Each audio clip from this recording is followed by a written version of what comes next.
ini pilpres sayang anak. Saya bilang, apa yang dimaksud pilpres sayang anak ini? Nah, dia bilang pertama adalah bahwa Pak SBY calonkan AHY sayang anak. Kedua, Ibu Sinta minta kepada Pak Prabowo supaya Yeni Wahid jadi Wapres sayang anak. Yang ketiga, ya Gibran sayang anak lagi. Ya saya bilang ya beruntunglah orang yang pernah jadi anak presiden. Kita ini nggak pernah jadi anak presiden, jadi ya nggak dalam posisi diuntungkan. Ya ini guyon-guyon bisa serius karena menimbulkan implikasi yang luar biasa ke bidang hukum dan politik yang terjadi terutama dalam beberapa hari sekarang ini. Kita semua sudah cermati putusan MK kemarin, dan bagi saya tidak mudah untuk bersikap, tapi ya bukan tidak mudah ya. Bagi saya harus mempunyai satu sikap karena memang saya seorang akademisi di bidang hukum tata negara, politik juga filsafat, dan tapi di lain pihak juga terlibat secara praktis dalam proses-proses politik, khususnya proses pencalonan presiden dan wakil presiden sekarang ini. Mudah-mudahan saya tetap konsisten dengan guru-guru saya dulu. Saya belajar dari Syahrir, saya belajar dari Natsir. Seorang cendekiawan itu tidak berkhianat kepada prinsip-prinsip yang dia pegang teguh.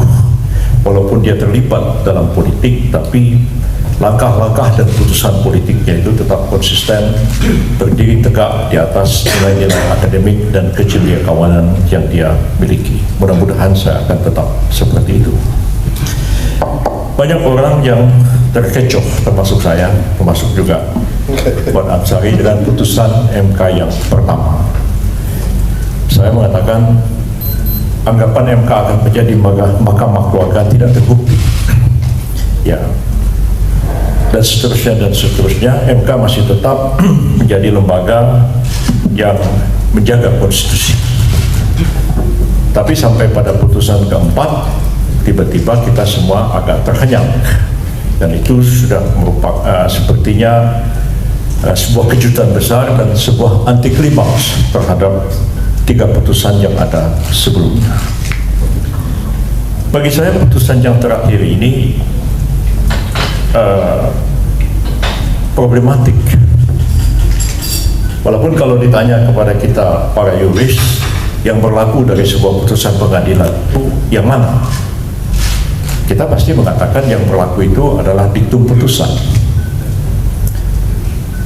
Tapi tentu diktum putusan itu kan adalah muara dari pertimbangan-pertimbangan yang ada sebelumnya dan mengalir seperti air dari hulu mengalir ke muaranya. Tapi kalau kita telah dengan mendalam, putusan ini tidak mengalir dari hulu, dari hilir sampai ke muaranya.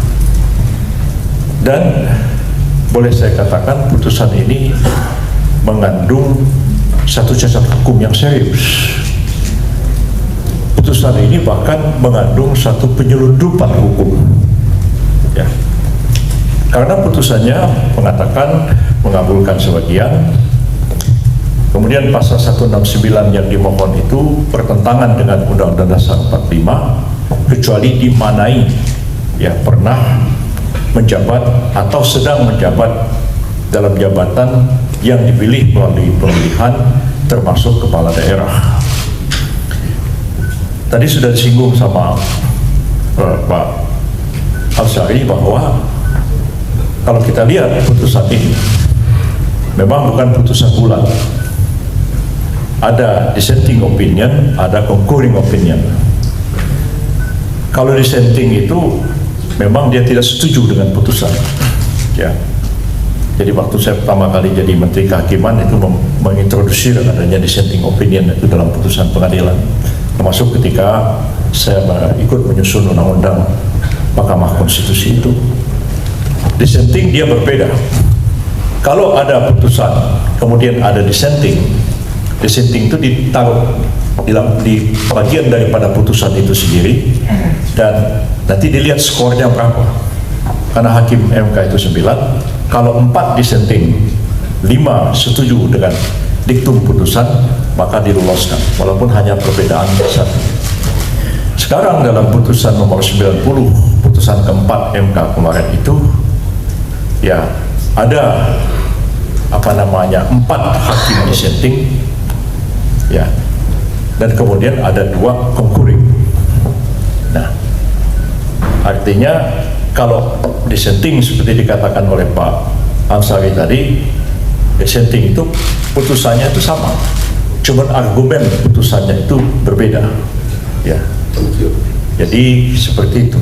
Tadi beliau contohkan orang mau pergi ke Senen, tujuannya sama, tapi satu mutar jalan Salemba Raya, satu mutar jalan Senen lewat itu Patung Patani. Tujuannya sampai ke Senen juga. Jadi kalau concurring opinion, ya walaupun argumennya berbeda, dianggap setuju dengan putusan. Maka putusan itu bisa jadi 5-4.